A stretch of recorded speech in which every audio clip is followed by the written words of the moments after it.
We'll when we get there. I guess so. Should I or should I wait? This lecture is about why blockchain is needed. It's actually a very important lecture, and we have to sort of think about the why. You can't just put blockchain on everything. There's got to be a need for it. A lot of people go out there and they just say, we're doing a blockchain pilot, and it's not necessarily, what the problem that they're trying to solve doesn't lend itself to using blockchain. So the optimal solution is potentially not blockchain. But right now what we're seeing, because there's so much excitement in blockchain, people want to do it for everything. And so we have to be a little bit careful, and we have to really understand why are we doing these things. We're going to focus in on the core problem that blockchain is trying to solve. Most of the confusion in blockchains comes from the fact that people are talking about different things when they talk about blockchain. So in order to understand who you're talking to and what is the motivation, you have to understand what kind of blockchain, what concept are they thinking about inside their head, because you have your own concept, and then get together to sort of understand if you're talking about the same thing. Because a lot of times people are sort of missing each other because they say blockchain, and it's kind of this vague concept. So one thing is there's actually 4 ways to use the definition of blockchains, and we'll talk about them separately. We'll talk about why there's a lot of confusion, and we'll actually go through one case study I think is very interesting, especially in the federal space. And this is an observation by one of the pioneering guys in the federal space, and we'll introduce him. You'll see him, Jose, and so you'll actually see him a little bit more and more because he's very active trying to implement blockchain around here in DC. We're going to sort of understand and really sort of pay attention to what ownership means and how ownership is an important component of this, and how the solution of blockchain attempts to solve this ownership problem. And then we'll talk about the double spend problem. So in the first class, we sort of talked about what is the usefulness of blockchain. It's set to solve a double spend problem. We talked a little bit about that in the first class, but we'll really sort of dig into the double spend problem and understand what are some of the issues, and if it solves this problem, what are some of the implications. So, this is going to be, that's pretty much what we're going to do today. And we'll open it up, obviously, for questions at any time. All right. Do you guys have any questions? Really solve the double spend problem in a distributed way, because Visa takes care of the double spend problem all on its own. That's right. It doesn't have any issues dealing with double spend. That's exactly right. So this is in the context of a distributed peer-to-peer network, right? Exactly. Okay. All right. So why the blockchain is needed? So let's sort of discovering the core problem. So what problem does the blockchain try to solve, and why is solving this problem so important? So some of the concepts that you're going to hear today is what is the problem domain, what is trust, what is integrity, and what is really ownership, right? Just to recap from last time we know that we can put a different engine.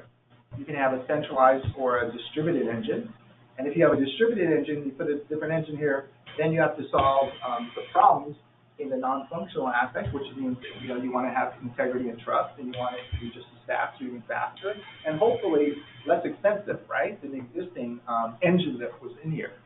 And like Visa and MasterCard is a centralized, right, centralized engine. So that's the purpose of blockchain. The engine is to run the implementation layer, because this is the application, this is the implementation. Of the functional aspect, this is the non-functional aspect, and of a purely distributed peer-to-peer system, thereby constructing and maintaining system integrity and trust. So maintaining system integrity and trust is going to be very important to the blockchain. All right, do you guys have any questions? You're late, young man. What is your excuse? Usually in class I make them come to the very front, and then I chastise them, and usually they don't have as much confidence. It's okay. All right. So here's the core problem. The core problem is, the challenge for the distributed peer-to-peer system is figuring out trust and integrity. So if it's a peer-to-peer system and we believe there's trust and integrity, what happens Well, what does it mean to have trust and integrity? It's safe, it's completely consistent, it's correct, it's free of corruption and errors. And corruptions and errors can come in, as we'll see a little bit later, in two different aspects. One is from the technology side, and one is from the user side, right? So basically, the idea is the circle of trust has to be reinforced. So usually, users initially trust the system, but as they interact with the system, right, either the trust and confidence is gained or it's lost. Now, if you're transacting in a system where you're losing confidence in the system, what do? Get out of it. Bye-bye. And if you leave, everybody else leaves, and what happens to this network? Dies. Bye-bye, right? So, you know, we're going to think about, for blockchain and peer-to-peer, you know, has this happened? Has it completely disappeared? Does anyone know? Huh? Napster disappeared, but why did Napster disappear? The federal, you know, the Fed came in there and shut it down. But does Bitcoin's blockchain still exist now? Yes. It still exists, right? So, you know, people are sort of, you know, if it didn't work, right, it would disappear. The fact that it's still there tells us a little bit of something, right?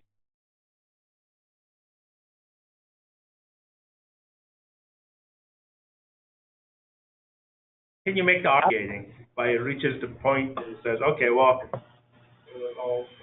That is a great point, right? It's such a new and emerging technology, we don't know. The verdict is still out, right? Whether this is going to sustain or not. But as of now, you know, people are still using Bitcoin in the blockchain, and it hasn't terminated. So there is some level of trust amongst the people who are using it, right? It is absolutely slow, as Mark pointed out earlier. Now, who are the participants? Anyone. It's anyone. Anybody can do it, right? Right. So how do you sort of herd everybody? You know, any random person can just join this peer-to-peer network, right? This is a pretty interesting challenge. Would Dovel just open the doors and let everyone, just anybody off the street come on in? already done. So, all right. So to achieve and maintain integrity of a purely distributed peer-to-peer system, we need to know two things. The first thing is, how many nodes are in the system? Okay, what are the nodes? Let's review. These are the computers that are joining the network and allowing the network to sort of run, so provide capacity, right? Each one of these you can think of as computers. There's 8 right here. So you need to know the number of nodes, but you also need to know the trustworthiness of the nodes, right? And this is actually very important. Suppose these are malicious nodes, right? Here is a system where the majority of nodes are good nodes, behaving well, but there are a few malicious nodes here, right? Well, that's system. How many malicious nodes could be in the system before the system sort of loses that circle of trust, starts to deteriorate? One bad node is. Okay, so one bad node can take down this whole system. More than half, because then the Okay, intuitively more. That's like voting, right? We're gonna have why half? Why not? You know, why not one? If one bad guy was in here, I think, well, because the other nodes can what's the word? The other node certifies that the data from that node is not trustworthy. Versus if the truth becomes 51% or more, it becomes the truth. Okay, that's exactly right. But it's kind of event. Yeah. Go on. I think as long as you know that that node is you know, not worthy, not trustworthy, it doesn't matter how many, right? So you're just going to cancel that node if you can identify the node. Work with that. What if you don't know the nodes that you're interacting with trustworthy enough? how do you know that's I think that's where this blockchain is helping you in terms of identifying, having that trust with. If a particular node is, you know, trustworthy, and that's where you're actually saying, I'm trusting that node, and that's when I'm transacting, right? If it is not, then I won't be able to do anything, right? So it's really, really interesting the way that trust is built in the blockchain. Right. So trust is sort of built in layers. Right. So certain things are coming in, and you're like, okay, I think this is okay, and everyone in the network says, okay, I think it's okay. and they stick it in the layer. And then another layer comes in. I think this layer is okay, and another layer comes in, and this layer is okay. And remember the first layer that we talked about? Now this is becoming really, really trustworthy. This is becoming into the foundation. You can think of it as, pieces of soil. So basically what happens is the blocks are added to the blockchain. The stuff below it becomes more and more trusted. So what's really interesting about this concept of trust is it's like, I kind of trust you. But then as you add more and more pieces on top of it, you're like, okay, I really trust you now, right? So this idea of trust, it's not digital where you trust it or you don't trust it right off the bat. Trust is built up sort of over time, right? And so if something is not trusted, then what happens is that you have sort of this fork in the chain, and we'll talk a little bit about that. But the only concept that I want you to sort of start to appreciate is trust is not, as soon as a block is added, doesn't mean that we trust everything. Right? It's built up over time, and this is a really, really fascinating component of blockchain because this is the key of building consensus, right? And so you'll see the technical details later, but this is I think one of the really innovative things about blockchain. Right? Can old node with a lot of blocks, a lot of history, can it be hijacked? It can be hijacked. However, the way it's set up, if you hijack this old node, you have to go pile on all the other existing nodes, okay? And that takes a lot of work, all right? So you could do it. Like the NSA could definitely hack the blockchain because they have so much, power. If you created sort of a quantum computer, and this is coming down the pipeline, right? You could absolutely, do some damage to the blockchain. And these are potential risks associated with, as it stands now. If we're assuming the computational power across the world is, for PCs are similar, right? At one point, the computational power was concentrated a lot in China, and people didn't like that because they said there's so much computational power over there. We should not support this because they're going to be able to hijack the blockchain and do what they want with it, right? So they moved it away. So you had these mining pools where people would actively tell the community, don't go to that mining pool, do it somewhere else, but they have too much, power there. So there is a component of policing in this network amongst the people, right? Yeah. Okay. Yeah. No. And also, I think by the time that the person comes into that node, you change your cert, right? There's a kind of process where every 15 days, every 1 month, you change the cert. By the time he comes, you're already changed it. So they can't really, follow the process. You have a very node. It's really hard. Yeah, but I think one thing that you mentioned a little bit there is that element of trust goes to the foundation. Correct. Because at the beginning, when you had like 2 or 3 or 4 nodes, whoever starts that chain has a consensus and can do anything. And that's one of the biggest unknowns about Bitcoin. The people who started that, what did they do at the beginning, where those coins are hidden, right? So that level of trust is something that, depending on who initiates it, once you get to a certain point and you have the masters in there, I think that level of eliminating bad nodes becomes a little easier. Yeah. But this foundational initial blocks are the ones that can. Right? And if we believe everything that I'm talking about, we should be able to see that initial block, which is called the Genesis block. And we should absolutely be able to see, where was the transaction between whom and whom, 2 hashes, right? And then what happened to the next block and the next block, and then we should actually see who was the initial, whatever, the address is, how many Bitcoins did that address contain, right? So we should be able to see that information, right? It should be transparently available to us, right? And so you'll see a little bit later that when we go a little bit further, we'll actually go and we'll look at the Genesis block. We'll actually, add a couple of blocks to the Genesis block, and we'll start looking at this stuff. And you'll see actually the transactions are inside a block, but it's kind of a summary of the transactions. And this is something called a Merkle tree that we'll cover a little bit later. But yes. Question. So you mentioned that, okay, you're building trust with these blocks. But so these blocks give you trustworthiness in terms of the quantity, or each block has a different set of attributes that eventually pile up to this massive trust? Yeah. If I may.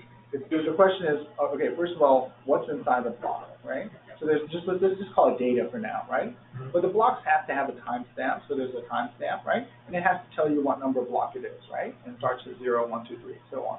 So you have an index, you have a timestamp, and then you have data inside of it. But what's really interesting about how these blocks are constructed is, and we're jumping a little bit ahead, inside that block is also this notion of a hash of the previous block. So that's how it chains together, all right? If that's a foreign concept, it's okay, because most people, they don't talk about hashing every single day, maybe never. So there's a term that we really have to understand in order to understand this, and this is how the chains are linked together, and we're going to look really hard into what hashing is, right? And so, a lot of times when people talk about blockchain, they understand blocks, but they don't really understand the hashing. You can't understand blockchain unless you understand the hashing. So that's where a lot of people get confused. Not confused, they're missing a piece of knowledge. They're talking about blockchains, they understand what it's going to do, all the benefits of blockchain, but they didn't spend enough time on the hashing. Because we don't, even business school students, we don't teach hashing. we never really teach hashing, ever, right? This is, for computer science, this is, based on cryptography, right? So we'll talk about trust. Yeah. Blocks are basically the same set of attributes, right? It's not that different block has something different within it. The attributes are the same, but the data could be different, Okay. right? Okay. Right? Okay, So the timestamp is different, the transactions is different, the index is always incrementing by one. Also, the hashes depend on the previous operation. Yeah, the metadata is different. That's right. And you can actually put, more things in there. All right, so let's talk about private and public nodes. So how many people are part of a country club? You can imagine a private exclusive country club, right, in DC, like congressional, something like that, right? Where you have to pay a lot of money and it's a private sort of place. And, arguably, you pay enough money and you trust these other rich folks too. It may not be true that they're not, trustworthy or not, but generally speaking, this is a, pretty well behaved sort of system, right? This network is pretty well behaved. Now, what if congressional opened the doors and let anybody in, like the whole public in, right? What would happen? Have you ever been to a public bathroom? Like you go on the train, right? There's some people there, less hygienic than you or whatever it may be, right? And so whenever you let the public in, what happens? Well, the quality potentially deteriorates because who's responsible for this? If you don't, sort of wash your hands and you drop the, There's no ownership per se, right? There's not an ownership, right? And so this is what the peer-to-peer, blockchain is dealing with. It's trying to solve kind of this problem. Let everybody in, right? How do we build trust when everybody is coming in to play? So that's one of the challenges, right? There are two major threats in a peer-to-peer system, and one is technical, and the other one is not technical. So let's talk about the first one. The technical failure, remember these are nodes, these are computers, and there's a communication network. This is purely technical, right? Hardware and software may fail. If you stick two computers on a network, maybe one computer is processing things faster than another computer. Also, the distance, this is actually really interesting. The distance for transmitting information is very important.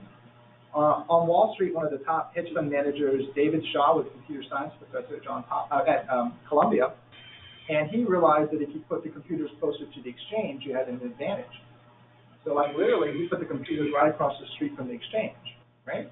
Because the network, it was shorter distance, you could transmit orders faster, and he had a huge advantage there. Eventually, people put the servers inside the exchange, right? So, distance, at least for, hedge funds, was very important, just arbitrage hedge funds. But, there's things that could also fail. Now, do we say anything about the users or the people in this network? No, not yet. This is purely an infrastructure. This is purely technology. We didn't say anything about the participants, right? The other kind of threat to integrity is malicious peers. And these are the people. This is not a technical problem. This is like open the doors, who's coming in? Who's coming into our network? And there could be bad actors existing in the network. So now we have to make sure that the peer-to-peer network in the system builds trust amongst the people inside, but we're going to allow potential bad actors coming into our system. How are we going to do that? So that, I think that's one of the major challenges that, you know, have to be overcome. Now, the question is, if you allow one bad person into your network, is that enough? Is it, you know, 30%? Is it 51%? You know, can a system run with 90% of bad actors and 10% of, you know, trustworthy folks, right? This is a very, very, very interesting problem, but, you know, dishonest and malicious peers, this is the most severe threat to this peer-to-peer network. This is the biggest threat, right? This is the thing that, but luckily, here are some you know, people active. Which one of these is the bad actor? Can you identify which is the bad actor? The left. Brothers on the left. The left guy. These guys? Yeah. These guys went to Harvard. Even worse. You know, idea was stolen, right? But that's perception. We don't really know. These guys are bad. Who's this guy right here? He kind of looks kind of. Who is this? Does anybody know? You just said looks kind of. It doesn't mean. That's true. Look at this guy. He's got a hoodie. He's got a hoodie on. Right? Right? I mean, do we know? If you got to pick one, who would be the bad? You know, The left two guys. These guys? Yeah. They look too sharp, right? They look like con men. These guys are creating an exchange, and they're trying to be really, really high caliber. They're trying to work with all the regulators. It's actually slowed them down a lot. And so, you know, if you try to work with the regulators as an entrepreneur, it's going to slow you down because you have to jump through all the hoops. This is Vitalik. He's the one who started Ethereum, right? He's like this young Canadian, you know, super, you know, genius guy. And the last guy is actually the guy who started Binance. And Binance is an exchange where you can trade these cryptos. So all of these guys are, you know, arguably legitimate players in the system. And, you know, but, you know, they're you know, Vitalik tries to tell people which ICOs or token launches are fraudulent. And there's a notion that the community tries to police itself. They try to point out bad actors so that people do not get, you know, caught in Ponzi schemes and so forth, right? And so people will ask the community, they'll say, hey, is this a legitimate one? And Vitalik and even Mike Novogratz will say, no, that's a scam, stay away from that, or whatever, right? So there are these sort of leaders, because they don't want this thing to disappear. They want it to survive, right? Okay, so let's, I wasn't saying that. oh, how do you talk to people? Oh, so they have Twitter, for example, Reddit. I come up with some idea, right? Yeah. How are they going to tell Yeah. that this is actually a fact? Yeah. Yeah, So or that he's trustworthy. One of the two, right? yeah. How do you earn that? Not by technology. Not So by, usually what happens, and this is where you try to raise money to start a company and try to go after a particular technology. So the founders are very important. What do the founders do? based on their history. Yeah. And then also they write this thing called a white paper. And so you read the white paper and you see if it's, you know, technology, I mean, it's sound. And then also it depends on who's on their advisory board. So if there's some of these guys who are sort of well known on the advisory board, we're like, okay, it's pretty legitimate. I mean, if this guy sits on the advisory board for any kind of Ethereum type of launch, then it adds a lot of credibility. People sort of trust him, so they buy it, right? Okay. So the core problem that blockchain attempts to solve is achieving trust, integrity, and trust. Now, achieving integrity and trust in the best of conditions, right? You say, hey, we have a club, and only our friends can join, and only legitimate, trustworthy friends can join our network. That's easy to do, right? That's easy to do. Nothing, you know, you're only allowing in people that you trust, right? So this is the easy. This is what blockchain is trying to solve. It attempts to achieve trust and integrity in a distributed system in the worst of all conditions. And what does that mean? The worst of all conditions is that, first of all, you don't know how many people are going to enter, right?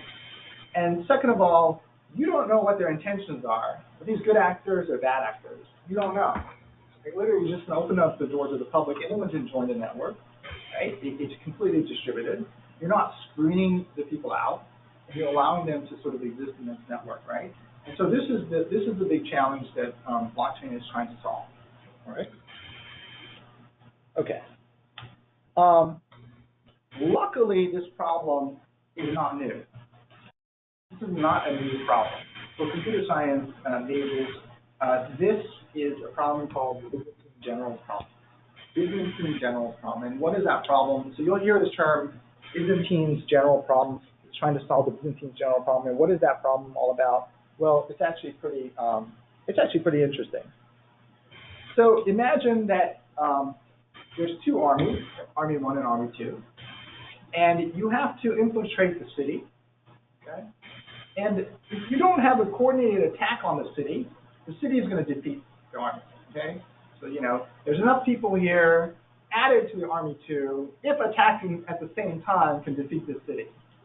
However, if one army attacks the city and the other one doesn't, it's going to get defeated, right? So that's the Byzantine's general problem.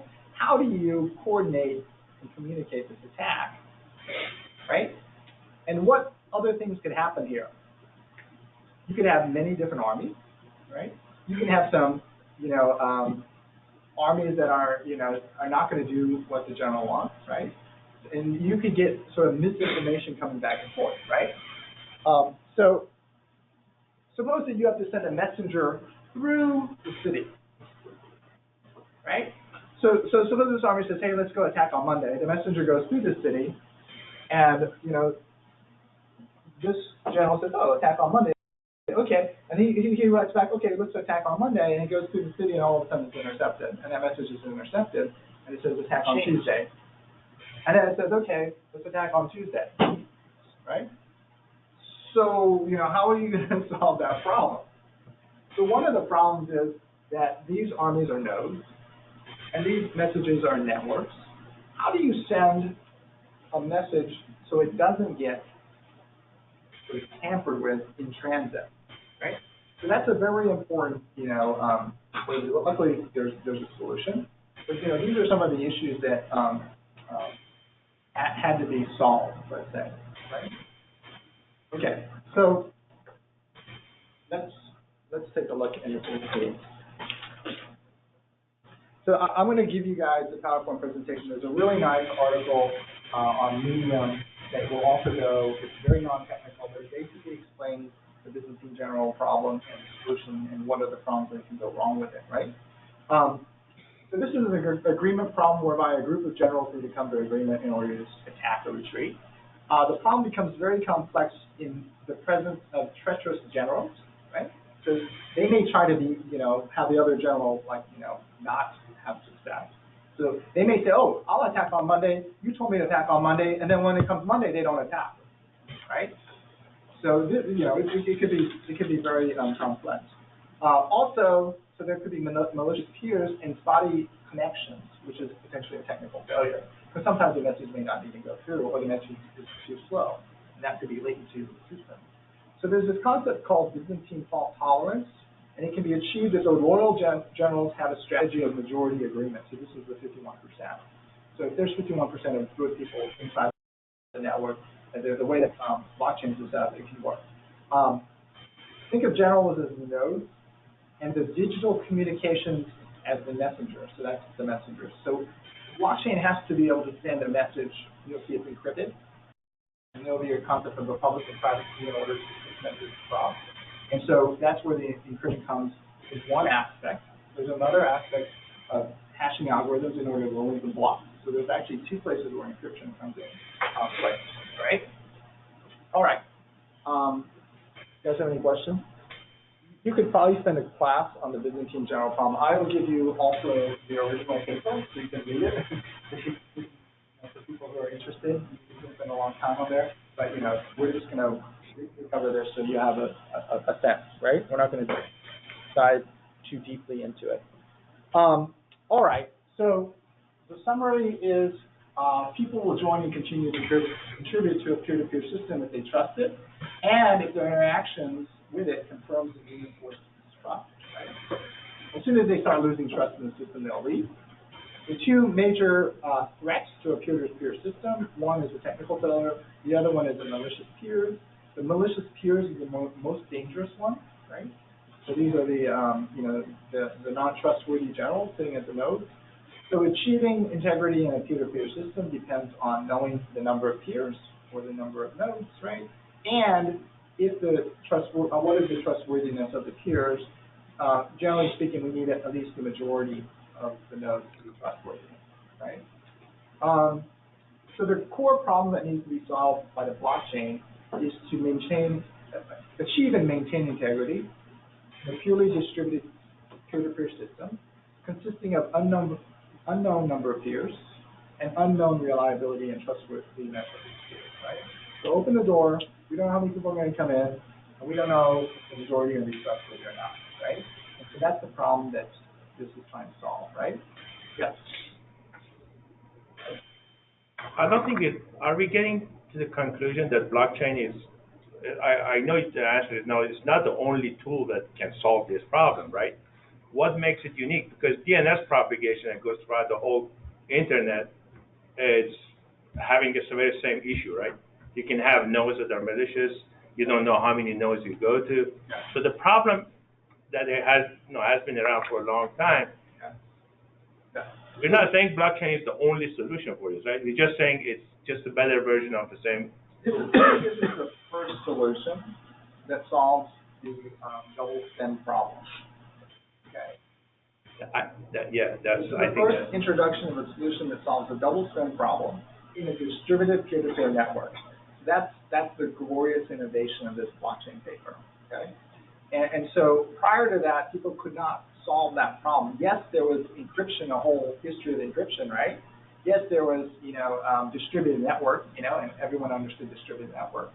And, so how do you bring these things together to solve one particular problem with double spend? We'll see what double spend is in particular, but then this is the first time that has occurred, right?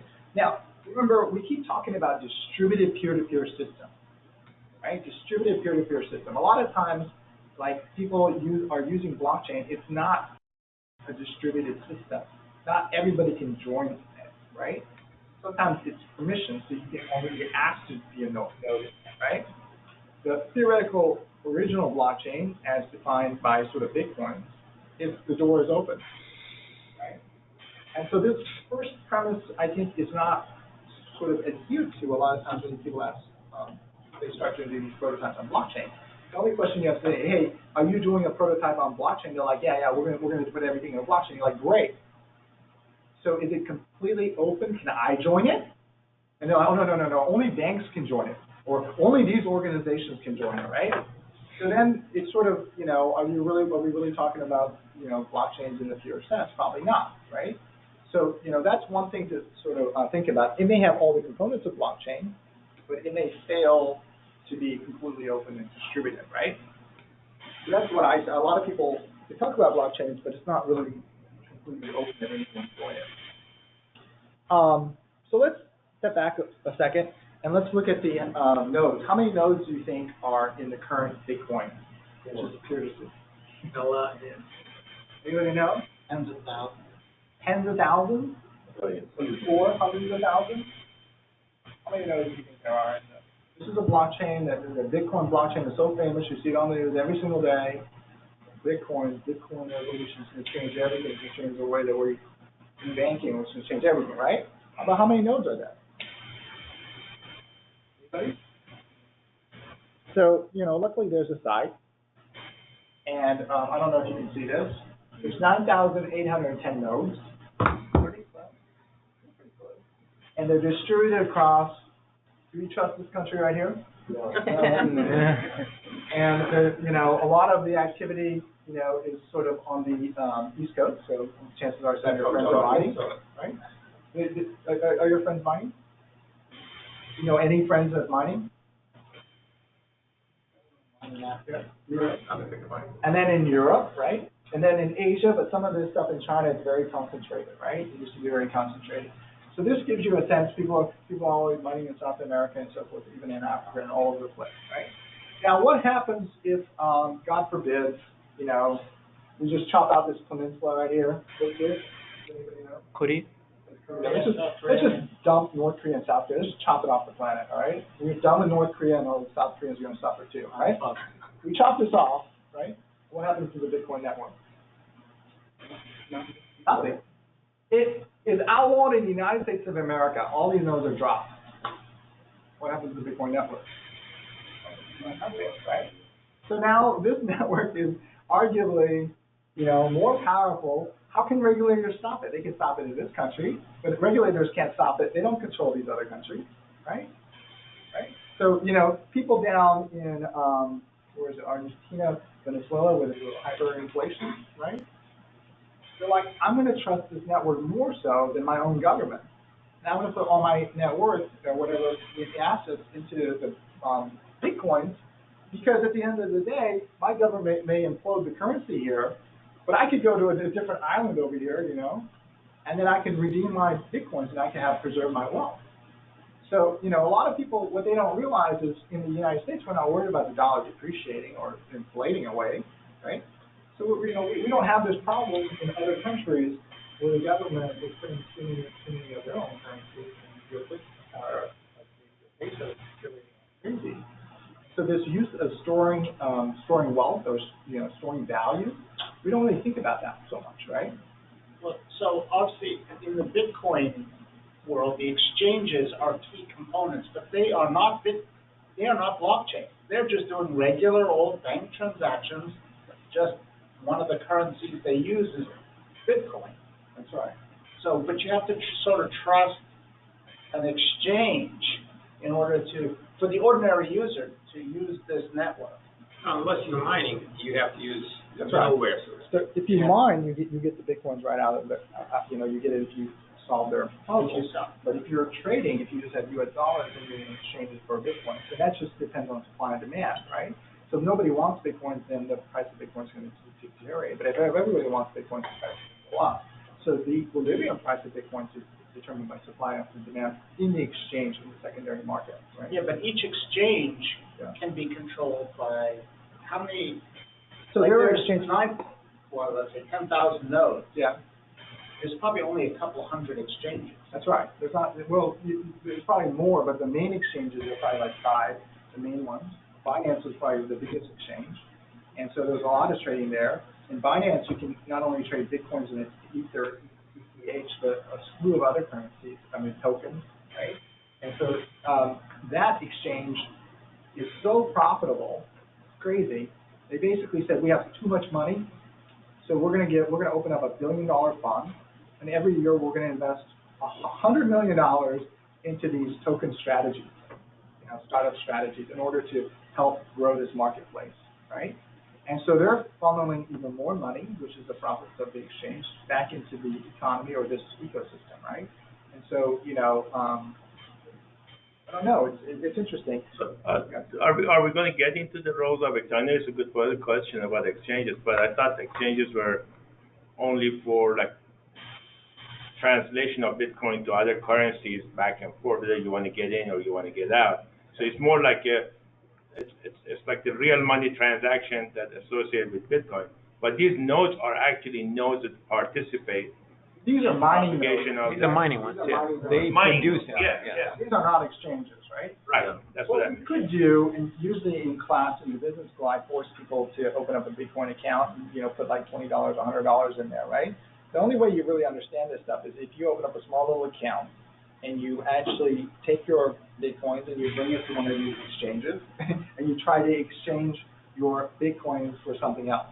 And why is that really interesting is because you're interacting with a public and private key.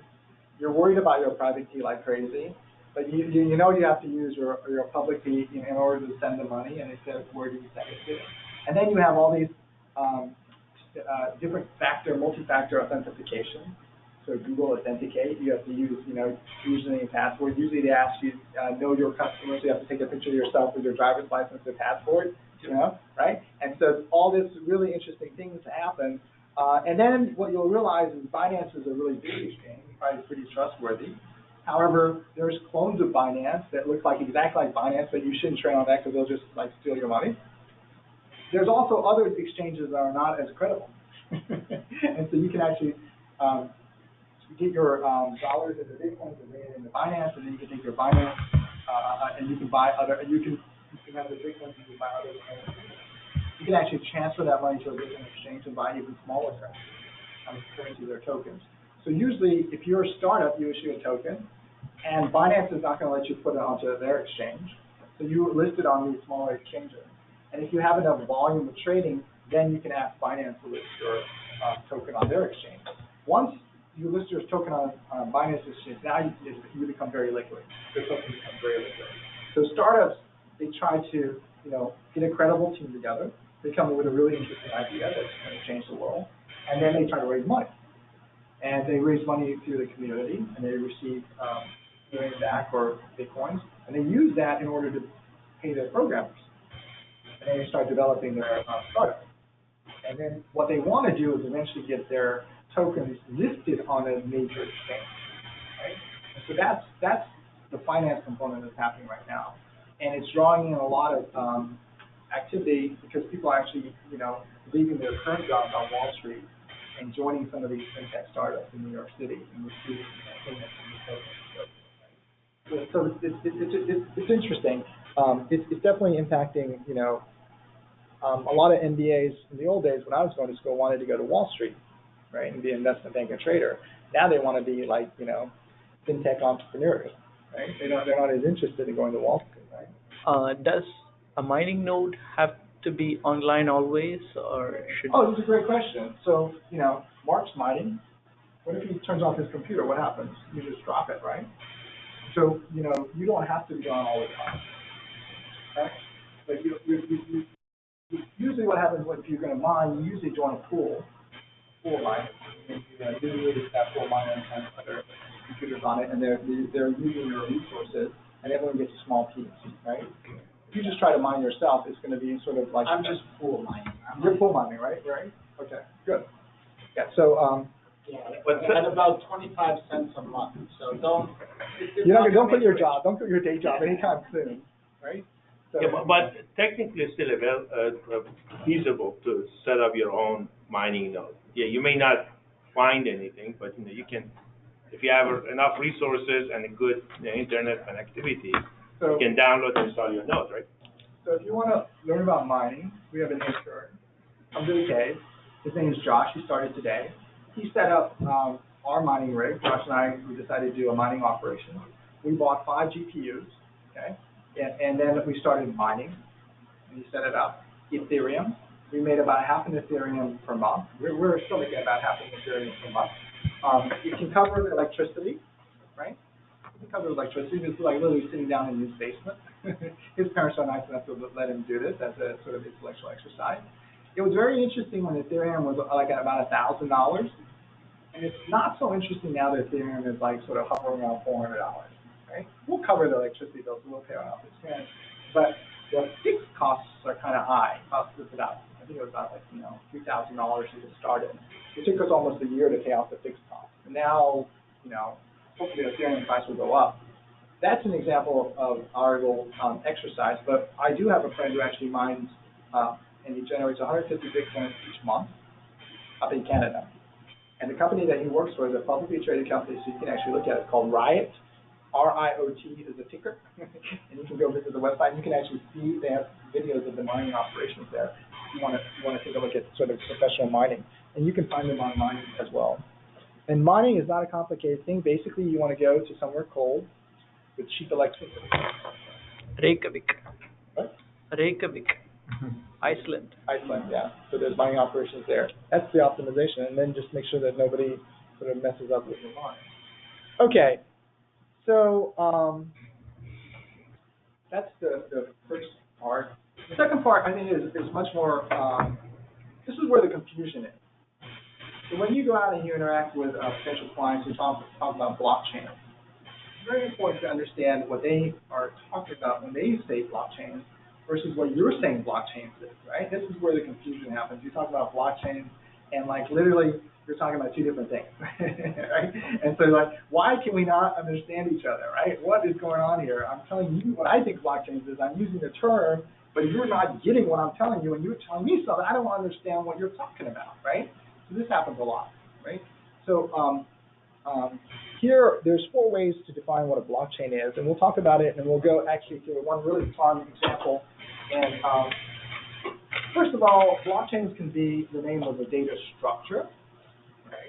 This is the data structure. and we'll call that blockchain data structure. And I think this is really where the potential benefit is in the federal space. Right? We'll talk about why this is a real benefit. The other one is the name of an algorithm. And for those who like to code, which, there will be some resources that you can actually see. You can actually see how the code actually works, right? And remember, a lot of this is open source, so everyone should be able to access the code. The other one is a name for a suite of technologies, which includes number one, which is the blockchain data structure. Number two is the algorithms. And the other part is cryptography, right? So you can think of public and private keys and linking these blocks together. Okay? So cryptography is in two places, which is important. Some people say, cryptography in general, and there is linking the blocks, which is for Bitcoin, is the SHA secured hashing algorithm 256. But there are other algorithms that secure the blocks, and also in terms of having a wallet. We'll talk about that. Maybe what we'll do when we get there, we'll have an exercise. We'll all set up our own little wallet. Ideally, like in class, I'll send somebody like 1 Bitcoins, and then they can send it all around. And then what would happen is, we'll figure out who really sends the Bitcoin all the way around, right? Because we can identify that person, and we'll point them out. And the other one is an umbrella term for a purely distributed peer-to-peer system, which is all of three, plus the application goal. What is the application goal? We need a use case. What are we doing with this blockchain? Are we tracking Bitcoin ownership? Are we tracking diamonds? Is it just file sharing system? So this is specific, using this in a specific case, right? So these are the different ways, right, that people can talk about. If you're having a conversation with somebody and you're talking about blockchains, they could be talking about Bitcoins, right? And you could be talking about the data structure of blockchains, right? Or they could be talking about the code, and you could be talking about something else, right? So it's very important to understand, how are you using blockchains? Tell me how you're using it, and then we'll have a conversation like that, right? All right. So let's do the blockchain data structure, and the best way to think about this is think of a book. Okay, these are pages, and the pages contain data, right? And the pages are ordered in this book, right? And the page numbers are, 1, 2, 3, 4. And if I ripped a page out of the book, what would happen? You know something's missing, right? Because you'll be like, hey, this is out of order, right? So that's the best way to visualize what the blockchain and the data structure looks like. And what we're going to learn a little bit later is that these pages are actually fingerprints, right? And these are hash fingerprints of the prior page. So basically these page numbers are going to have, you can think of it as fingerprint data, right? The data inside the pages are going to be a really specific sort of, way, meaning that it's not going to be every single transaction. It's going to be a summary of all the transactions in that block. The summary of the transactions are going to occur in multiple trees. Another computer science concept that we haven't really used, day to day, but you'll see what this looks like a little bit later in detail. So, in computer science, data structure is a way to organize data regardless of the information and content. Blockchain organizes data in terms of blocks and chains. These are pages and page numbers, right? And so this is pretty interesting, right?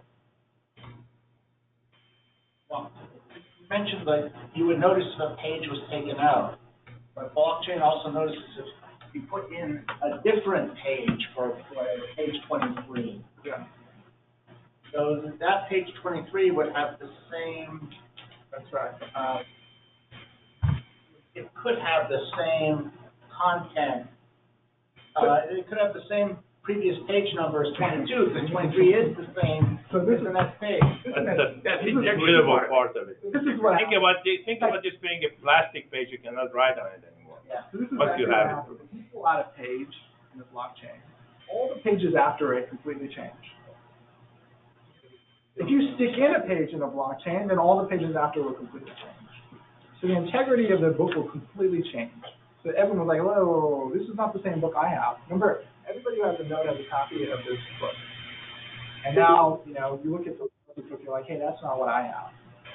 Either something was inserted in there or something was deleted. That's not the same thing, right? So, I think this analogy only can go so far. Now, Jim, I'm sorry. One other part that, since we're talking about data structure, that was something that helped me to understand a little better because from computer science perspective, I think about it as a linked list that you develop, that you have a series of lists linked together, okay. but in a way that's only read-only. Because linked lists in computers you can delete it, What is a linked list? insert something. What is a linked list? Well, when you build a list that each block has a pointer to the next one. Okay, perfect. And then what happens every time you add to the list, depending on the type of list, if it's LIFO, it adds to the end, and you just drag, it comes from, it's a method, it's a chain of a list item. And those list items could be any object. Okay. And usually, the way I envision blockchain is, it's a linked list that each one is sequence number of items in there. And it's read-only. I cannot change it. Okay, great. No.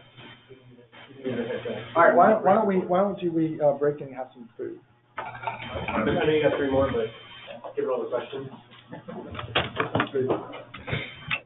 Saeed, in linked list, if I know my next guy only, so We're going to do something really fun.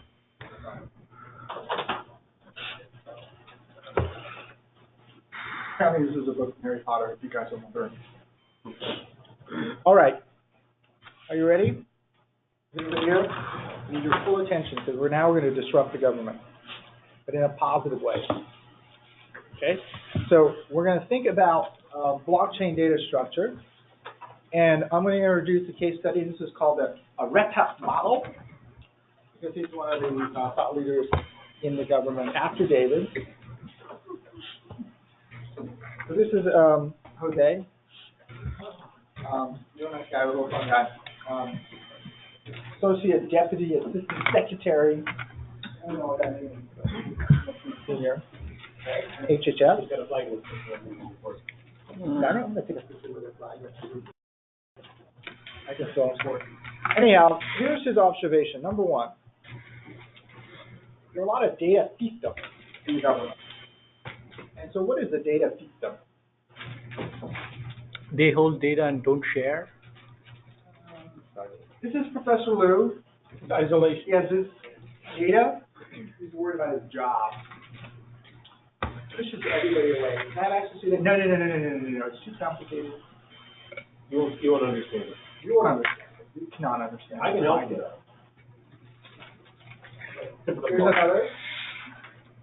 Here's another. I have all his healthcare records. I have all these sort of, educational data for kids. Now, what's really interesting, and sort of we're doing it right now for Grant Solutions, is we're bringing together data. And it's actually a very interesting, powerful combination when you start merging pieces of data together. You get really, really interesting things that you never have seen before. Why? Because of all these data systems. So in my career in finance, basically my whole career has been taking data that's sort of non-financial and bringing it together in the financial market, like social media data and stock prices, crowdsourced earnings and stock prices, right? I have geolocation cell phone data, and I'm only at the financial market analysis. So the reason why I get to publish my papers is because nobody's done it before. Right? Why? Because of a lot of data systems. Also, people think, that you need 10 years of expertise in order to do proper research in here.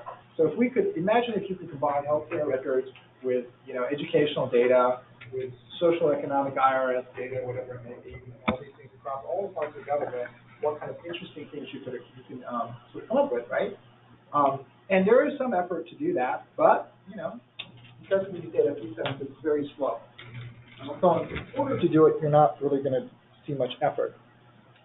So the RETA model starts with a data system assumption that's pervasive and says, you know what, let's use a blockchain technology and let's pull the data up from your sources. You do what you want to do right now, that's fine. I'm just going to pull your data. I'm not going to make you change anything, right? So it's much more effective, apparently, in government, which you say, just do what you're doing. I'm going to pull the data up. I'm not going to tell you to do something different. Your job's going to be, I'm just pulling the data up, all right? Use the same stuff that you're using. And now let's put this data in this blockchain data layer, okay? And so now we're pulling different parts of data from the data systems into the blockchain. Now you have a common place where you can actually analyze this data, right? And so his idea is, step one, do that. Step two, he's going to add a lot of sort of services on top of this data. This could be machine learning and so forth, right? Now these services, as you know, in machine learning and AI, there's a lot of new innovation. So, it may be ran the course one year, and the next year, XGBoost, and the next year some other thing, right? So these things can change, but on top of this nice data that incorporates all the data from the systems, right?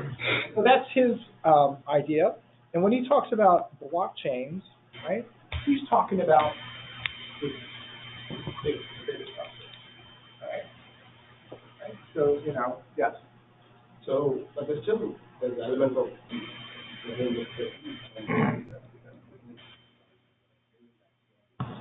right?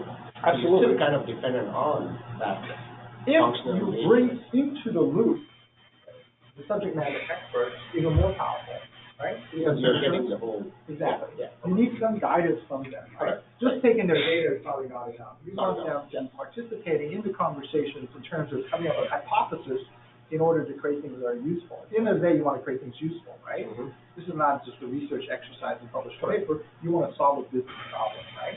And so this is one way that you can sort of potentially use the blockchain or think about the blockchain. Yes. How is this different from a cloud model and data mart and having a interoperability layer that extracts the data and then just performs? I mean, what does that model, what this model gives that doesn't? Well, it's a little bit of marketing. Yeah, can I answer that question? Right. So, everybody, you guys all have really valuable data. I've got a cloud data warehouse, I've got a data mart. I'd like you to donate your data to my data. You guys interested? Who would give it to me? Think about it. Obviously, I'm going to ask you something different. Hey, there's this new innovative thing called blockchain. And it's the latest and greatest thing. And you want to be part of this new blockchain revolution in government. We're actually doing a blockchain pilot. And we're going to start making things more efficient. Would you like to participate in my pilot? You can be a member. Founding member. The first founding member of the first blockchain implementation in grants. Are you interested? Oh, please, please. Okay. So the only thing I'm going to need from you is give me one of your subject matter experts, and you're going to sit down with the professor here, and we're going to map 10 of your data elements into this shared data layer, and then we're going to do that with each. They approach that very different. But you're absolutely right. But yeah, that's great. That's a great marketing approach, but it's really not a technological solution. Which I think there is a technological solution there. There is. I don't think this is the one. It's my. So the reality is, go ahead. I just have a question. How does this solve a double spend problem? Oh, okay. Not yet. We're only on the first one, right? So when people talk about blockchain, they could be talking about the data structure. Okay, that's all we're doing here.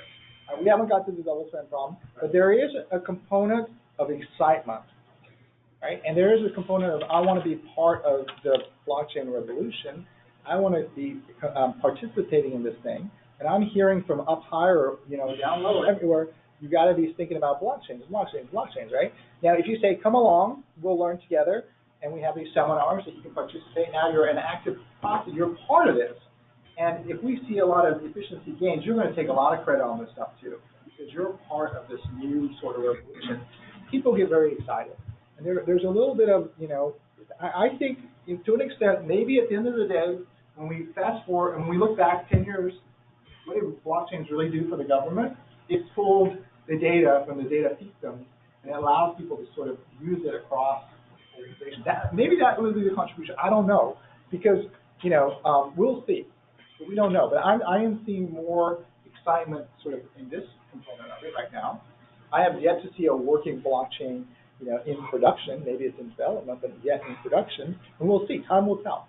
I completely get your point because I'm dating myself, but I remember when cloud was coming, everybody was jumping, all these, different agencies, they were making, working groups. I was like about 12, 13 years ago. Yeah. Now slowly, you're going to see the actual use. But the cloud really did work, right? But look at it. Grant Solutions was the first HHS major program in the cloud. Well, what did that really look like?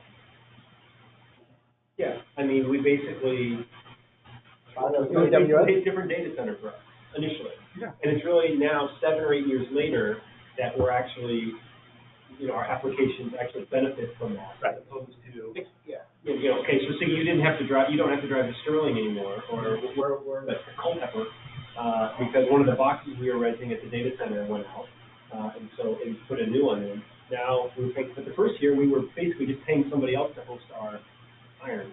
And now, It's the adoption level, it's adoption level, right? You're just kind of feeling it versus living it, right? Right. So anyhow, that's one way to think about blockchains. The other one is as an algorithm, and I leave this for some of you guys. There are many different sites here. This last site was provided by Codeine. Thank you. So AWS has this nice blockchain inside their offerings. I skimmed it. It looks really interesting. Looks like they're using consensus behind the scenes and so forth. The two platforms that seem to be gaining traction is Ethereum's platform and IBM's Hyperledger, right? The people are very comfortable with IBM Hyperledger. There are other, I would say, that gets a little bit more technical as you go down this list. The one that I kind of understand it is blockchains is 7 functions. And you can actually look inside the functions and get around. This is all in Python. So I leave you that. So this is blockchains, the algorithm. Some people like to code things up and they understand it more intuitively once they see the actual code running. It's fine. So blockchain, an algorithm is just a sequence of instructions to be run by a computer. So this is some examples of the instructions and computations, right? This is an example of the hashing function and so forth. When you do look at this, think about smart contracts, because I think that's going to be very interesting. We'll cover that a little bit later in class, but this is a nice place to start out. For you guys that are in teams, if you have a technical person on your team, and have them sort of review some of this stuff, you can actually potentially implement it, right? Okay. And so now we'll talk about the blockchains as a suite of technologies, which includes the data structure and the algorithms. And you're going to add cryptographic and security technologies. This is sort of I would say this is what blockchains is in terms of the goal. These combined achieve integrity in a purely distributed peer-to-peer system, regardless of the application goal. So this is in general, right? There's no particular application. We didn't say Bitcoins, or we didn't say blood diamonds, or we didn't say using it in supply chain for ships, right? And then the final term is once you add the common application. So are you talking about blockchains that's supporting Bitcoin? Bitcoin is this kind of blockchain, right? Or are you talking about blockchain supporting the crypto kitties? Or are you talking about one specific use case of the blockchain, right? So there's the blockchains can be used as the data structure, the algorithms, sort of in general and very specific. All right. So those are the ways to sort of think about what conversation are you having with the other person, right? Right. So it's important. So do you think that ambiguity of the word is causing the blockchain people, or people that are following blockchain, less likely to take back at this point? I think the real stumbling block is the hashing, cryptography. Nobody talks about cryptography, even in business schools, right? That's very specific. You go to a computer science program and you take those classes.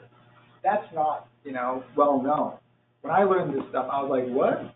What is a hashing algorithm? Oh, this is what it is, right? But there's a whole literature of that stuff that nobody pays attention to in the modern sort of mainstream. Just to give an update, we use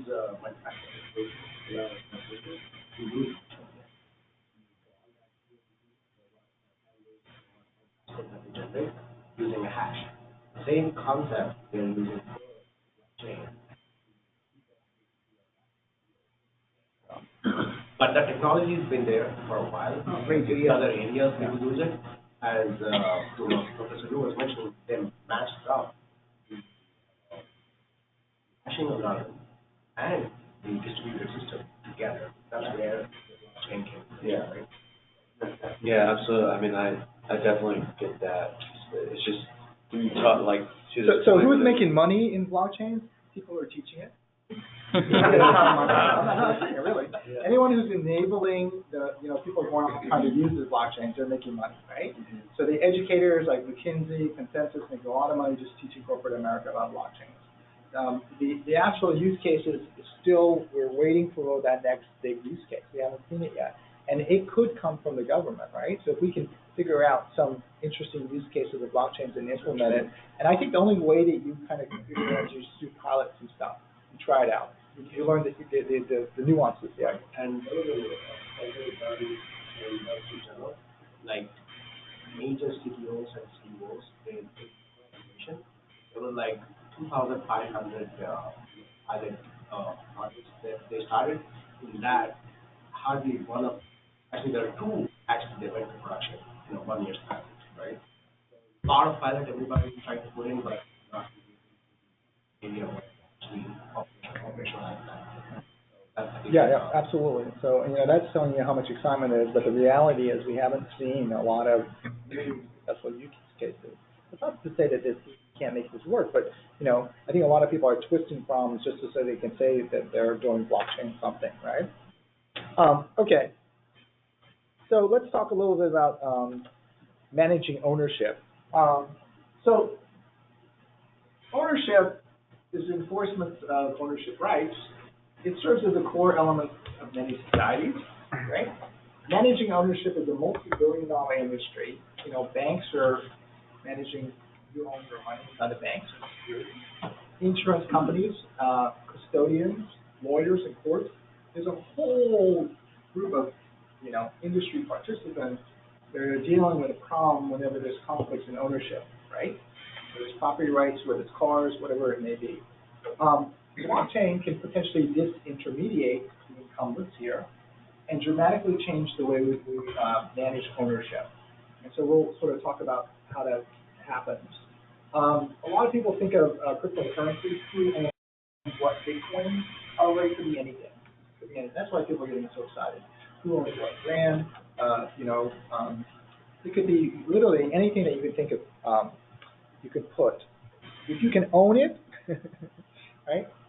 What's the weirdest thing that anybody ever owned in their life? It's the most expensive thing that people usually own. Probably a house and a car, right? But you can definitely put that in the blockchain. What other things can you put in the blockchain? It could be your artistic sort of creation, right? And it could be many other things. Maybe it's an idea. So you're the first person to come with an idea. You want to say, I thought of it first, right? What do we do now? We sort of apply to the patent office. So you don't have to. You could just write it up and stick it in a blockchain and put the date and say, look, I thought of that idea here. And here's a document, here's a record that preserves it in time. And so I have the rights to that particular idea, right? So there are some companies that are trying to do that. All right. So let's go to understanding the nature of ownership. And this is kind of a fun story. So we're going to start with the Apple story. So imagine that you are at home this morning, and this is your lunch bag, right? You put an apple inside there, and you're off to work. You're off to Dovel. You're headed off to work, and you stop by a corner grocery store, right? And you go to the, it's nice, right? Old school, right? You go to stop by the corner grocery store, and you have your apple in your bag, and you're picking up some stuff for lunch, and then all of a sudden, you're reaching inside your bag, and you want to pay for the groceries that you're buying. Maybe it's a glass, maybe it's like a bottle of water. And then the clerk sort of notices in your bag this apple. And then the clerk's saying, this apple looks a lot like all the apples that we're selling in the store. Now, how can you prove that this is your apple and not something that you stole from the store? If the store assumes it doesn't have any cameras, and it's not, Amazon Go, right? So how can you prove that that's your apple? A witness. Right? You need to say, hey, I saw you put that apple inside your bag this morning, right? I can verify that this apple with a leaf on it, you purchased the other night at, I don't know, Whole Foods or something, right? So you need a witness in order to verify that. If you had one witness, maybe you paid that witness off. So what's better than just having one witness? Multiple witnesses, right? So you have a lot of people who can verify that that in fact is your apple. Okay. What do you want to do? Ownership and witness. You don't want to go to jail. So it would be helpful if you had a witness to testify that the apple, that apple was inside your bag prior to you entering the store. Moreover, if the salesperson who actually sold you the apple could testify that they remember you buying that apple the prior day, that would be great. One witness is good, but many independent witnesses is better. Right? The more independent witnesses to testify a fact, the higher the probability that the fact is true. So if there's more nodes who are holding the ledger, of who owns what, the higher chance that, whatever, if you're documented ownership, you'll actually, that you really own that thing, right? So that's one of the ideas inside the blockchain. Foundations of ownership is actually pretty interesting. First, you need the identification of the owner. You are who you are, right? Then you need the identification of the object being owned, so the apple, right? If it's diamonds, maybe it's a picture of the diamonds, maybe it's the C's of the diamonds, right? If it's your degree or your certificate that you're going to get at the end of the day here, maybe Professor Liew is going to take a picture of you, so that we can verify it to you. Also, what is the object you're being owned? And then the final thing is you need to map, the owner to the object. So you need a mapping of the owner to the object, right? How does everybody know that this is my phone? I told you it's my phone, right? But, if you went down to my credit card receipts, there would be like you purchasing it, right? This phone, right? So you need a particular mapping. Witnesses accomplish these three things. All right. How do I know you or you? What pieces of identification do you currently carry? Driver's license. Passport, right? Right? How do I know you own something? How do I know you own your house? Title. Check. Title, certificate. Right? You have the deed of the house. What about your car? Title. Title of the car, right? So anything that's really big, you have sort of some kind of documentation in order to prove that you own that, right? And that is the mapping between you and that particular piece of property, right? Ownership, you can think of the stack. This is the most general ownership. These are proof of ownership versus use of ownership. Even on the proof of ownership, you can do the map of owners and property. This is the implementation layer. These are very specific. In order to show that you own something, a ledger is very helpful. Okay? It doesn't have to be an electronic ledger. It doesn't have to be a digital ledger. It could be a ledger anywhere. That's my bank, right? It's some kind of documentation that you own that. It could be sitting in the City Hall record, right? So this is, a ledger. And so, this is what blockchains is using. What about security? And, there's three different components of security. The identification. So that's basically I say, hey, I'm Professor Liew. And then you say, how can I prove that I'm Professor Liew? I pull out my Johns Hopkins faculty card, right? And then authorization is, maybe only faculty get to go into the faculty, I don't know what, lounge. That's a very prestigious faculty lounge that doesn't exist. The closet. So, that's authorization. The best example inside the book is a liquor store, because you can identify who you are. You can see if, you're really who you are with your driver's license. However, that doesn't authorize you to do anything because you have to be over 21 years old in order to buy beer.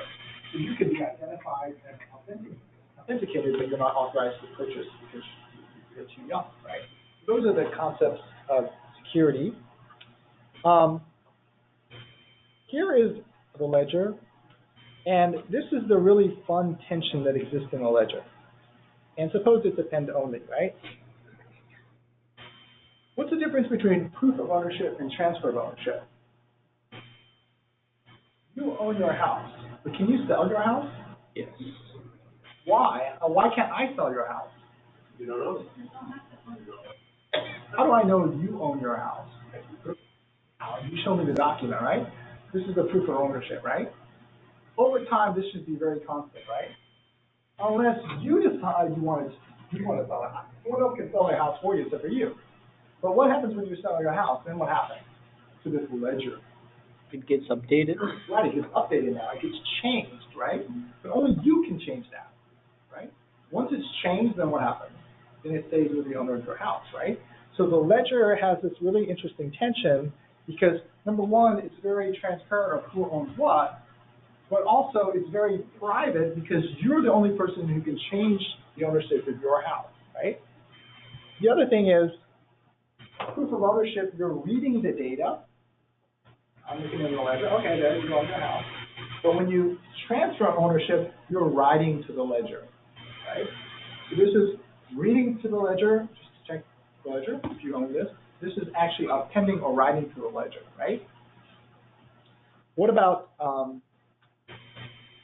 consuming historical data in order to find out that you own something versus this is creating new data. You're adding new transactions to the blockchain, right? So this tension is actually very, very interesting. The way you can think about it is this is maintaining the state, right? What is the state in this ledger? And this is changing the state in this ledger. So whatever blockchain does, it has to take into account the ledger. It has to maintain it, right? But at the same time, it has to be able to adjust it.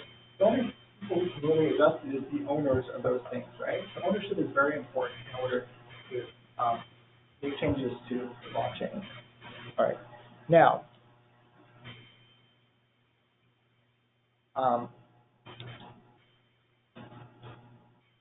so for the blockchain, it's this individual ledger used for maintaining information about ownership. Every node has a copy of this ledger.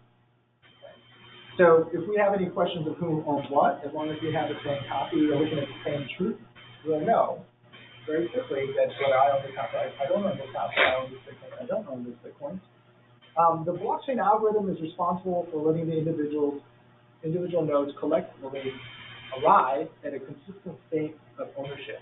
Right? So this is actually very interesting. Remember, the state of ownership and who owns what is very important. But this occurs as you add more layers to it, right? It makes it more trustworthy or truthful, or more permanent, I guess. Fossilizing who owns what. Integrity of the system allows for making true statements about ownership. And cryptography is necessary for creating trustworthiness means of identification, authentication, and authorization. So this is very important if you want to do a transaction. This is you authenticate that is you, and you're authorized in order to sell this many or this house. If you have one house, you're authorized to sell that house, right? So this is where cryptography comes into play, right? Yes. When I create a ledger, I create a grant ledger. I give it to Naga. I want him to work on it, but I'm the owner. Can I? Okay, so you're the owner, but you want him to work on it, make him do it, right? Yes. At least, It's always your appending, never just notification. That's right. And make That's that right. statement. Okay, so he's talking about authorizing him to make a change.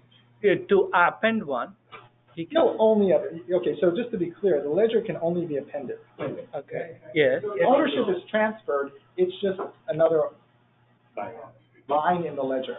So We're when not going to erase anything out. if I give it to him to append, he becomes the owner.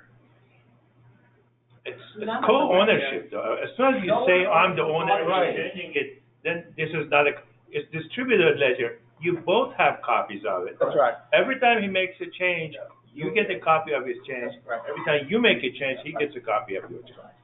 It'll be very transparent what's going on. Everyone's going to be able to see the ledger. And Okay. the ledger is not hidden, and it's not owned, as Mark said, by any central party. Everyone has a copy. Yes. And we can confirm that our copies are the same. Right? I can confirm that whether you have the same ledger that I have. Very quickly. Okay. Yes. The ownership of the ledger. The network owns the ledger. Oh. There's not one individual person owning the What ledger. gets confusing is the ledger approach is used for ownership use cases.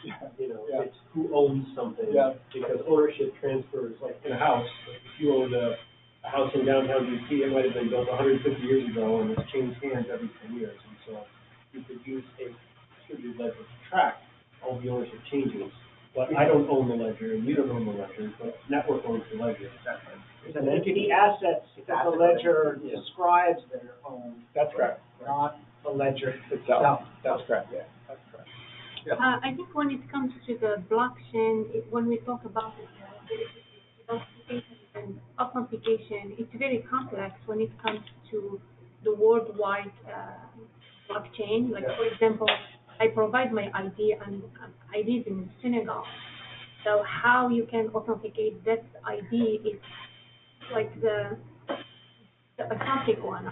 Yeah. So when it comes like to trust the blockchain, I think it's easy to have the first and the second one, Yeah. like the verification and authentication. Yeah. But it's when it comes to the worldwide, it's more complicated because the trust is not easy to have the trust in between, right? Yeah, so, I mean, you also are talking about something that's fungible, right? If it's fungible, then it's a little bit easier. If identity in a particular country is complicated, meaning everyone has a different type of way to show that they belong to a country, a citizen in a country, then it becomes complicated. But if you're just talking about like an apple that everybody knows, right, then it's much easier, right? If you're talking about nuanced products, then it becomes less. You may have a ledger for each one of those nuanced products, right? So like in Bitcoins, it's just Bitcoins. Everyone knows what Bitcoin is, or they know what the value is, right? You're not, in the Bitcoin ledger, you're not putting all the other currencies in there, right? You're just putting Bitcoin in there, right? So yeah, it can get, I think authorization can get complicated to the extent that the product that you're trying to offer authorizes very important, right? In government space is probably not going to be that complicated because most of the systems, the whole process of authentication and authorization with the PIP card requirement is that it's like any other system. This network is not the open network that anybody can pick on. If you're in a situation that you want to limit it to a specific group, then only those people can have that node. So if they have to establish it, you have to authenticate it before you can see the same ledger. So because your ledger is not something that someone in another country can come and pick up. And that's when you get to AWS, I read about that. That's basically what it is. People that have a node and participate is person that starts the network has control over. And once a ledger has been created, it lives forever in every node. If the network stays up. Oh, okay. If you shut down the electricity for all the internet in the world, whoop, gone. Right? Wait, what happened to my Bitcoin? Well, I don't know, right? So, that's definitely a risk, right? What is the chances that electricity is going to shut off in the world? Very low. I don't know. A meteorite may come through and knock out the thing. Okay, now, so this is the double spend problem. This is probably what the blockchain does best. It's the first time this problem has been solved in a distributed peer-to-peer network. So that's a contribution, right? So people are like, what's the contribution? Who's Satoshi Nakamoto? Nobody really knows who he is, although some people claim to be him, or it could be a group. But basically, his contribution, and we'll pass out the paper so you guys can read it, is basically use things that existed before in a way in order to solve the double spend problem in a distributed network. That's the contribution, right? So what is the double spend problem? Basically, what it does is blockchain manages the ownership, makes true statement of ownership. You can think of this as the statement of ownership. Ensures only lawful owners can transfer property rights, to making sure that you are the one who can, append and transfer your assets to somebody else. What happens if the peer-to-peer system's integrity is violated? Right? Because it could be violated. This is what we're going to concentrate on how to violate the integrity of a peer-to-peer blockchain system. So one of the most important examples of violating the integrity is this double spend problem. And basically, it's equivalent to counterfeiting, right? In the world that we sort of are slowly getting away with, away from is that, money has certain things on it in order to make it difficult for people to counterfeit the money, right? So the double spend problem is trying to solve counterfeiting. And so that doesn't allow you to spend physical money funds. And that's what blockchain, this innovation, the Bitcoins and the blockchain is trying to solve. Does it solve it 100%? Nothing in technology is 100%, right? It does a pretty good job so far, but we haven't encountered a way to, really, you could say it's a little bit too early, but so far it's done a pretty good job. So here's the example in real estate, the double spend problem. And this is going to be latency. So here's the ledger. Everyone has a copy of the ledger. There's three participants here. My friend from Late Night Host. Does anyone know? Yes. He's person A. He has a house. Person B and person C, they have nothing. Uncle. My cousin. Dear leader. Twin. My twin. David Letterman has a house. Everybody has a copy of the same ledger. House, none. However, this young man is separated. He's on the other side of the world. So there's a lot of latency between these folks and that folks over there, right? Now, what happens is person A wants to sell the house to person B, which is great. And so what happens in the ledger? Person A, the ledger says, okay, I don't have the house. I gave it to this person B. Angela's ledger says, I got the house. But now there's latency in this system. So the information hasn't transferred all the way overseas. The person C thinks that person A still has the house, right? Well, person C wants to steal the house, they can steal it from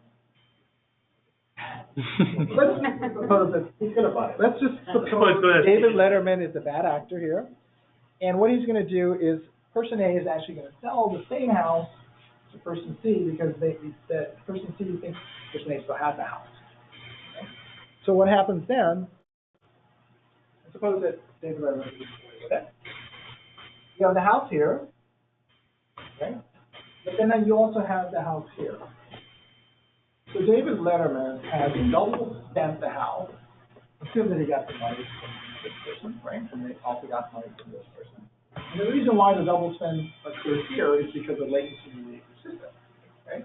And also, you had one bad actor, right? Yeah, that works. So, this is the problem. He's basically counterfeiting the house and selling it to two people. This is the problem that's the double spend problem that the blockchain is trying to solve. They don't allow for counterfeit transactions, digital counterfeit transactions, right? Those who spend money on title insurance is against this type of situation. Yeah, absolutely.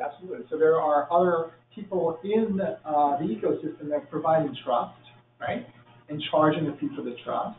But imagine all the money that you pay for title insurance, what other things, all the transactions, all the middle people right there, the brokers, the lawyers. You stick all of that in the blockchain, presumably, ideally, and you didn't have to worry about those going because you trusted the system, right, the network. Then how much would you save? When you buy your house, what percentage of the transactions is giving to the middle people with the trust? A lot, right? And so if this technology does work, then what's going to happen to all these folks? Well, the purchaser and the seller of the house are going to benefit because we don't have to pay so many fees. But all the people in between this transaction are going to be disintermediated, right? So that's a real big danger for the industry. Yes? I'm probably jumping way ahead.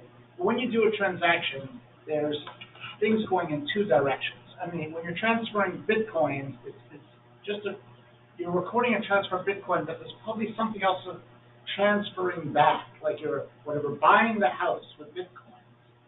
So those two transactions have to happen simultaneously. That's coming up like there's initiative. So while you might say, oh, person A doesn't care which person gets the house as long as they get the right amount of money in return. Yeah.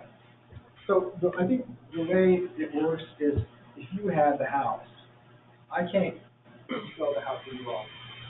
You can only initiate the transaction. Yeah. You're going to sell your house as a party. And everybody knows you're initiating a transaction, that's really you, and you own the house because your check's the chain. And then, Okay, so I can give you a house, it's my house, I can say, I want you to have ownership, yeah. but I'm expecting something in return. Where is Yeah. that on the ledger? So remember, you could have theoretically, who owns houses and who owns, transfer of goods for the houses, right? And the Bitcoin right now, the Bitcoin blockchain only says how much Bitcoins does everyone own, right? Right. So if there's a transfer, if you use Bitcoins for apples, it won't document the apples. It'll just say you paid me whatever 0.001 Bitcoins, and it doesn't know that I gave you something for it. But you initiated that transaction to give me the Bitcoins. Is that clear?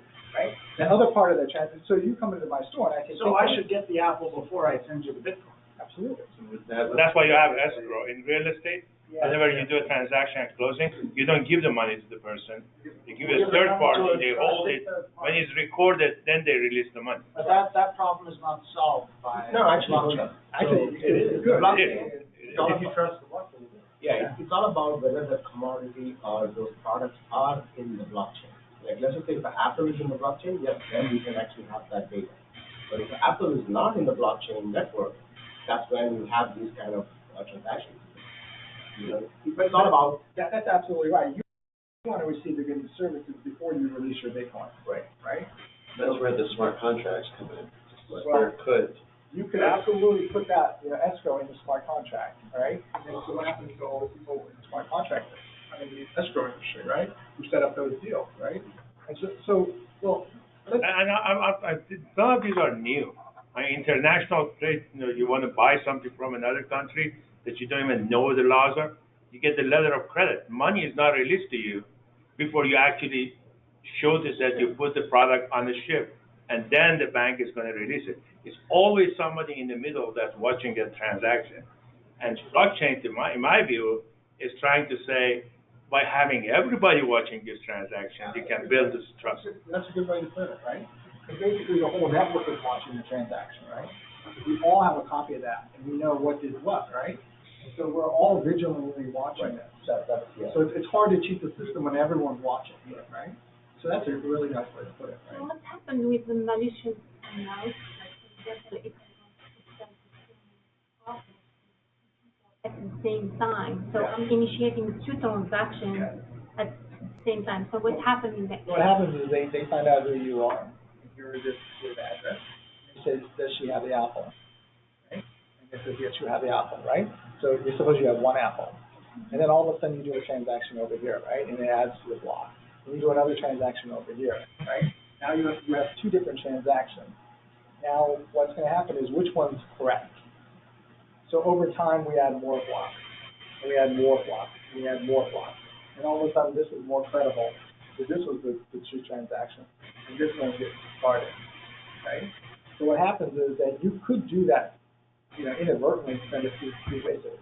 The transaction that's going to be preserved is the one that's going to have a lot of blocks on top of it. There's kind of like a race. Which part is getting more transactions on top? And whichever is growing the fastest in terms of that will be the truth. That's But what happened to me as malicious mouse? So when you see you only they did told like- it once.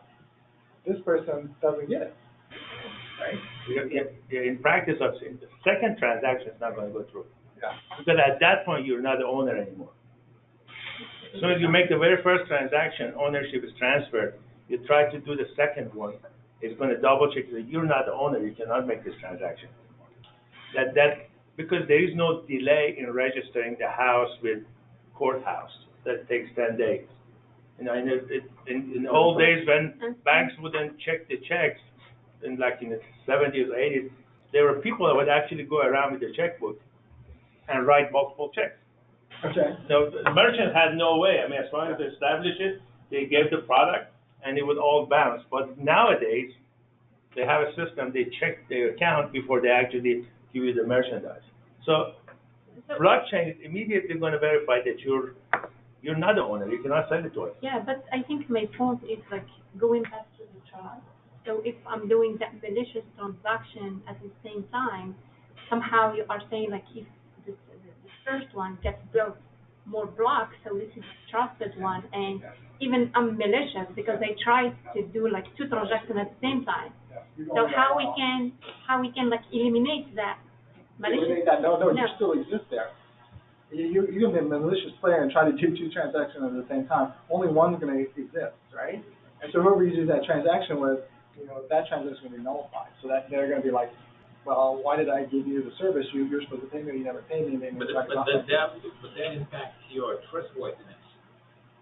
If you keep doing that, Right. I mean, and you convince other people to do that, if it's only you doing that and you're never the majority, you're going to affect the blockchain also as well, right?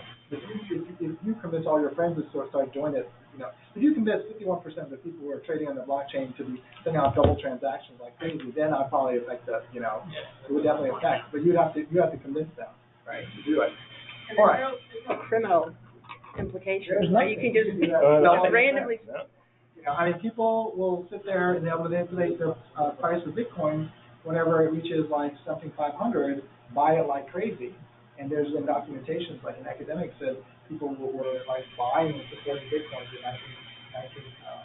2017.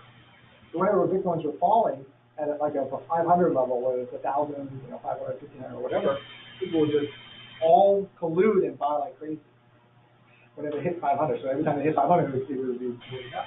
So this academic text, they're saying that it was being manipulated by very concentrated players.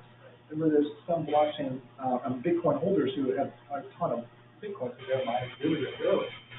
And so basically what they're doing is they're supporting the market. There wasn't a natural amount of supply and demand. There was just like a few cartels and they're just buying it like crazy. They're like, okay, hits 500, we'll all buy. And so if it hits 500, they buy like crazy and the market just pops. Because there's not enough sellers. There's just too much, there's too much buying. So this was actually documented in an academic study. And how did they document it? Because the blockchain is fully transparent. You could actually see, right? And so there's this other currency token called Tether. They're using Tether as a cash. When everyone went down, they get out of Tether and they buy themselves like crazy, push the market up. So the market. Then, well, who's going to go to jail? Regulators haven't passed laws yet enough to catch them, right? So once the regulators catch up, then they're probably going to play another game. What's really fascinating is that some tokens are set up so that it's very difficult to know who's trading them, right? There's these uses such as Monero and so on, right? And so if you wanted to be very malicious and you wanted to, like, suppose you stole a lot of Bitcoins from your brother or sister that you don't like, you could grab all their Bitcoins and you could trade it into some other currency, a cryptocurrency like Monero or Zcash, and like move it around all over the world, and then stick it into a different account in your wallet, and it would be very hard for them to figure out that it's you who took that, right? That people are worried about that. So that's one of the biggest concerns is there are bad people in that place doing bad things, and we can't catch them, right? So. I'm sure NSA could catch whoever they want to catch because of technology, but, you'd have to be such an offender, right? Okay, so let's finish this out. So the double spending more than one by copying a digital good, this can be solved by mapping with the ledger, doing the map. What about the problem of a distributed peer-to-peer system of ledgers? What we're doing here, solving the double spend problem, the blockchain is solving this double spend problem here. And what about violating the integrity of a peer-to-peer system? Here, architecture given by an application not specified. So if you don't specify what the application is or how you're going to use a blockchain, it's hard to understand what the integrity is. Meaning that if it's a file sharing network, that's very different than if it's a digital currency, right? So the integrity of a peer-to-peer system is also defined by what application you use it for, right? And so, the main point is blockchain solves this distributed peer-to-peer. If you have a system of ledgers, distributed peer-to-peer, right? This is double spend problem solved by blockchain, right? And that's the contribution of paper. That's a contribution. The first time that you solved this double stiffening problem in a distributed peer-to-peer network. That's the contribution. All right. For those who want to run their own node, and I wouldn't recommend doing that here at Dovel, not on your personal computer. I guarantee that this won't blow up your home computer, but if you have an extra computer at home and you're really curious what this is like, now you can literally go and install the full node. It takes the time, right? You can have a copy of that full node. You don't have to do that. There are other websites where you can actually see this, right? But how hard is this line of code? I mean, I can type this in, right? So, how sophisticated really is all this technology? It's getting easier and easier, right? If you wanted to just for fun take your laptop, an old laptop, and you wanted to try to download the whole Bitcoin blockchain, you can, and anyone can do it, right? It's open. Right? Computer might solve whatever. Well, this is fair because I tried this before. Okay. Multi-gigabytes of data costs. You better have a good network and a lot of space on your computer. You're on your friend's computer. They're not watching. All right. So, do you guys have any questions? Do you guys have any questions? So next week we're off because it's July 4th. We have a happy 4th of July, and then now it's going to get a little bit more technical in terms of the lectures. Okay, just to give you a heads up. So which chapters are for 2 weeks ago? The next 4 chapters, so 8, 9, 10, 11. So we should be finished chapter 7. So we're going to do 8, 9, 10, 11. All